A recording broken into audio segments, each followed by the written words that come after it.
Alright, just doing a quick update. I am still working on the car. Might be a little bit of a delay to get some videos up, just because I've been busy working on the car. But I am filming everything, so I didn't forget about filming this process. Just videos might be coming in like a month. I might get a couple videos here or there in between then. But this is what we got so far. And I filmed the walk around of, or the install of each part.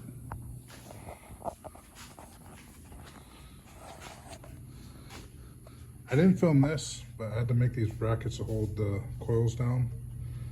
So these are really rough. I'm probably gonna sand them, paint them, and maybe take a Dremel and kind of round out these edges. And then I want to get some kind of felt or something to put underneath there. But we're not here for that.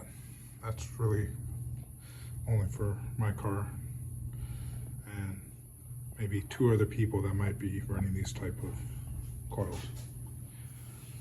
So this is just mocked up.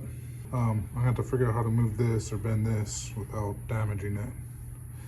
I had to remove the alternator to get to the bottom bolt right there. And then I had to remove the bracket that the alternator hooks onto over here. I was just mocking up where I was gonna put the blow-off valve. So this looks like a good spot for it.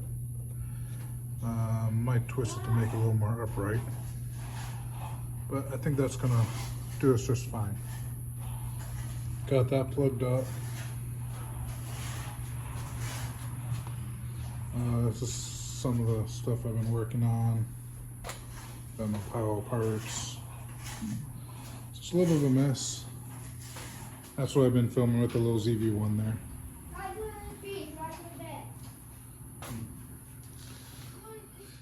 Those are some of the piping I'm gonna cut up. So I'm waiting for the intercooler bracket so I can mount the intercooler. I'm waiting for the treadstone down pipe. I'm also waiting for some of the treadstone intercooler piping that goes from the turbo to the intercooler. That will be there. Just imagine there being an intercooler right there. And then after the intercooler, I'm going to be making my own pipe that goes up to, goes around, goes to the hole and connects to there. So that is the plan. I'm still debating on whether I'm gonna buy a bead roller and bead roll the tubing. I think I'm gonna try it without it, and then if I have issues with the pipes popping off, then I'll bead roll it at that time and I'll bite the bullet and just buy it. One of my next projects is gonna be taking this intake manifold off. I just got the connectors for it and putting in the new injectors. And then may or may not remove the butterfly valves. Looks like to do that, I'm gonna have to remove the strut bar. Probably disconnect all this crap. Should be, I don't know, 12 bolts or something like that in the back, and I think on one of the sides. So I'm gonna probably do that sometime next week. Now, I'm only working on this car maybe like an hour a day or something. So I'm just doing little small things at a time. But that's the update for now.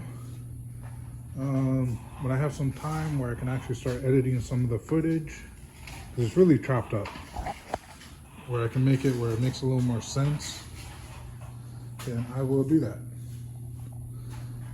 For now, this is what we got.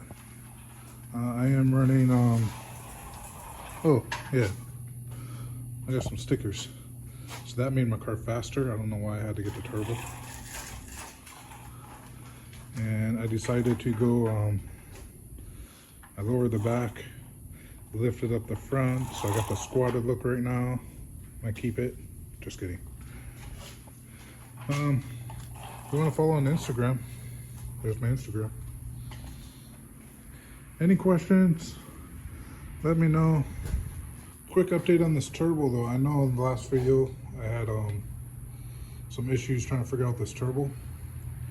So I went with a Rev 9 turbo that gave me a 4-bolt exhaust flange and it's 2.5 inch, so it should bolt right up to the treadstone downpipe. And unlike the max speeding rods, it doesn't stick out way out here. It's actually pretty flush. So I think we're going to be able to make that turn for the downpipe without hitting the alternator. But that's it for now. Aloha. Peace out.